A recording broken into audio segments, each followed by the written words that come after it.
Le futur n'attend pas qu'on le rattrape. Les décisions qu'on prend aujourd'hui détermineront si 2050 sera un paradis ou une catastrophe. Et si nos plus grandes innovations ne suffisaient pas à nous sauver? Et si le changement climatique n'était pas juste un problème pour les gouvernements, mais une crise dans notre quotidien? Le développement durable n'est pas une tendance, c'est la seule voie possible. Voyons à quoi pourrait ressembler le monde en 2050, et, surtout, ce qu'on peut faire pour choisir la meilleure version. Le monde de 2050 sera façonné par des forces déjà en mouvement aujourd'hui. Certaines accélérant vers un futur meilleur, d'autres menaçant de nous entraîner dans la crise. Les politiques climatiques, les avancées technologiques et l'évolution des priorités économiques définiront le paysage de la durabilité. Gouvernements, entreprises et individus seront tous confrontés à des choix qui nous pousseront soit vers un monde vert et harmonieux, soit vers une instabilité environnementale accrue. Ce qui se passera au cours des prochaines décennies déterminera quel avenir nous hériterons. Mais si la stagnation politique et les intérêts particuliers maintiennent l'énergie propre dans l'ombre, le pétrole et le charbon pourraient bien conserver une emprise persistante, intensifiant ainsi le changement climatique. Pendant ce temps, la croissance de l'intelligence artificielle et de l'automatisation pourrait être une arme à double tranchant, offrant des solutions pour la surveillance du climat, l'efficacité des ressources et l'urbanisme durable, tout en soulevant des inquiétudes quant à la consommation d'énergie et aux inégalités technologiques. Alors qu'on se projette au cœur du parcours du développement durable des années 2050, il devient évident que deux chemins divergents se présentent à nous, l'un menant à une renaissance écologique, l'autre à des troubles environnementaux. Dans le scénario le plus optimiste, l'humanité aura tiré les leçons des erreurs du passé et aura forgé un monde où la durabilité n'est plus une arrière-pensée, mais une partie intégrante du quotidien. La neutralité carbone aura été atteinte dans de nombreux pays, avec des émissions mondiales drastiquement réduites grâce à des technologies avancées de capture du carbone, une électrification généralisée et une nouvelle ère d'infrastructures vertes. Les villes ne seront plus d'immenses jungles de béton, mais des écosystèmes luxuriants et autosuffisants, remplis de fermes verticales, de toits végétalisés et de réseaux intelligents optimisant la consommation d'énergie en temps réel. La production alimentaire aura subi une transformation radicale. La viande cultivée en laboratoire et la fermentation de précision auront largement remplacé l'élevage industriel, réduisant drastiquement les émissions de méthane, tout en nourrissant des milliards de personnes de manière durable. L'agriculture reposera sur des pratiques régénératrices, restaurant la santé des sols et préservant la biodiversité. La pénurie d'eau, autrefois une crise imminente, sera gérée grâce à des avancées en matière de dessalement, des systèmes de recyclage de l'eau et des récupérateurs d'eau atmosphérique puisant l'humidité de l'air. Les transports auront évolué au-delà de toute reconnaissance. Les véhicules électriques et à hydrogène domineront, et des flottes autonomes de covoiturage réduiront les embouteillages. Des réseaux ferroviaires à grande vitesse et l'aviation électrique relieront les villes, réduisant considérablement les émissions dues au déplacement. Le concept même de posséder une voiture pourrait même disparaître, remplacé par des systèmes de mobilité partagés efficaces. Le plus remarquable peut-être, c'est que les comportements des consommateurs auront changé. La culture du jetable du début du XXIe siècle aura été remplacée par une économie circulaire où les déchets sont pratiquement éliminés. Les produits seront conçus pour durer, être réparables et entièrement recyclables.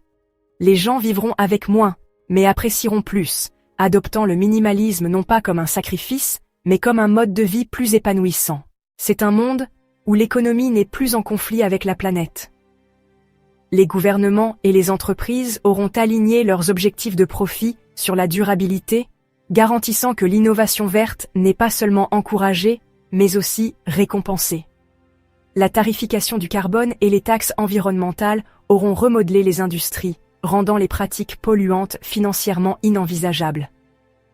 Les entreprises seront tenues responsables, avec des réglementations strictes garantissant qu'elles contribuent à la nature plutôt que de la piller. Cette vision de 2050 n'est pas utopique. Elle est à notre portée, à condition de faire des choix audacieux dès aujourd'hui.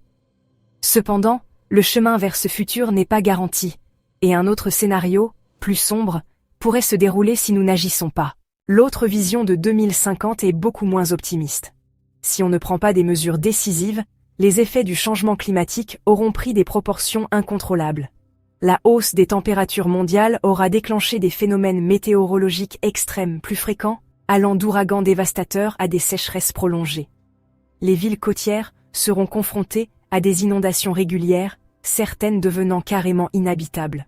Des régions entières pourraient être abandonnées, car les vagues de chaleur pousseront les températures au-delà de ce que les humains peuvent supporter. La pénurie d'eau touchera des milliards de personnes, provoquant des conflits pour les ressources qui s'amenuisent. La sécurité alimentaire deviendra une crise majeure. Sans un changement vers des pratiques agricoles durables, la dégradation des sols et les conditions météorologiques imprévisibles vont décimer les récoltes. La surpêche et l'acidification des océans auront provoqué l'effondrement des pêcheries, laissant les écosystèmes marins en péril. Les famines et les guerres pour les ressources vont se multiplier, creusant encore plus les inégalités mondiales et provoquant des déplacements massifs de population. Les réfugiés climatiques se compteront par centaines de millions, mettant à rude épreuve les relations internationales et les efforts humanitaires. Les avancées technologiques, au lieu de résoudre ces problèmes, pourraient les aggraver si elles sont mal gérées. L'IA et l'automatisation pourraient entraîner des pertes d'emplois massives dans les industries traditionnelles sans filet de sécurité sociale adéquat. L'éco-blanchiment, greenwashing, des entreprises prétendant être durables tout en continuant des pratiques néfastes, pourrait compromettre les véritables progrès. Les gouvernements qui ne réglementent pas les émissions et les pratiques des entreprises pourraient laisser la destruction motivée par le profit se poursuivre sans contrôle. Le système économique lui-même pourrait rester bloqué dans un cycle de croissance à court terme au détriment de la durabilité à long terme. Si les intérêts des combustibles fossiles continuent d'exercer une influence politique, un véritable changement de politique pourrait rester illusoire. Les perturbations de la chaîne d'approvisionnement causées par l'instabilité climatique pourraient entraîner de l'inflation, des récessions économiques et une instabilité mondiale. Ce monde n'est pas une fatalité, mais c'est la conséquence de l'inaction. Sans changement politique audacieux, sans investissement dans les technologies vertes, et sans une transformation culturelle dans nos modes de consommation et de production, la crise de la durabilité pourrait se transformer en catastrophe. La technologie sera sans aucun doute un pilier de la durabilité en 2050, mais elle ne peut pas fonctionner en vase clos.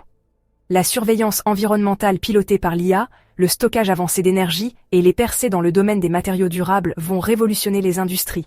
Mais sans soutien politique, ces innovations pourraient ne pas atteindre leur plein potentiel. Les gouvernements joueront un rôle crucial dans l'établissement de réglementations, l'application de normes de durabilité et l'incitation des entreprises à adopter des pratiques écologiques. Les taxes carbone, les subventions pour les énergies renouvelables et des limites d'émissions strictes pourraient remodeler les industries, faisant des choix durables la norme plutôt que l'exception. La coopération internationale sera essentielle. Le changement climatique ne respecte pas les frontières, et les solutions non plus. Si les nations ne parviennent pas à collaborer sur les politiques et les technologies, les progrès seront fragmentés et insuffisants. Les systèmes économiques doivent aussi évoluer. Le modèle actuel, qui privilégie une croissance infinie, devra s'orienter vers une approche plus équilibrée qui valorise le bien-être environnemental et social, en plus de la réussite financière. Des concepts comme celui de l'économie circulaire, où les ressources sont constamment réutilisées plutôt que jetées, devront devenir la base de la stratégie économique. La société elle-même devra se transformer. L'éducation sera un outil puissant, façonnant les attitudes de la prochaine génération envers la consommation, la conservation et le développement durable. Si les gens grandissent en comprenant l'impact de leurs choix, ils exigeront et créeront des solutions qui correspondent à un avenir durable. Le monde de 2050 n'est pas encore écrit. Les choix que nous faisons aujourd'hui, individuellement, collectivement et politiquement, détermineront si nous nous dirigeons vers un avenir d'abondance et de durabilité, ou vers un avenir de crise et de difficulté. Chaque décision, des politiques mises en place par les gouvernements aux produits que les consommateurs choisissent d'acheter, façonnera la trajectoire de la planète. L'espoir n'est pas naïf, il est nécessaire. Si les menaces sont réelles, les opportunités de transformation le sont tout autant. L'humanité a maintes fois fait preuve de résilience et d'ingéniosité face à de grands défis. Si nous canalisons ce même esprit vers le développement durable, l'an 2050 pourrait être une année dont on se souviendra, non pas pour l'effondrement environnemental, mais pour l'avènement d'une nouvelle ère, où le progrès humain et la santé de la planète sont enfin en harmonie. La voie est encore ouverte. L'avenir est encore entre nos mains. La question est, quel monde choisirons-nous? Je vous laisse en discuter dans les commentaires. Pensez-vous qu'on arrivera à un futur durable, ou est-ce qu'on est condamné à l'apprendre à nos dépens? Vous pouvez nous soutenir en vous abonnant si ce n'est pas déjà fait. Prenez soin de vous, prenez soin de vos proches, et on se retrouve bientôt dans une autre vidéo.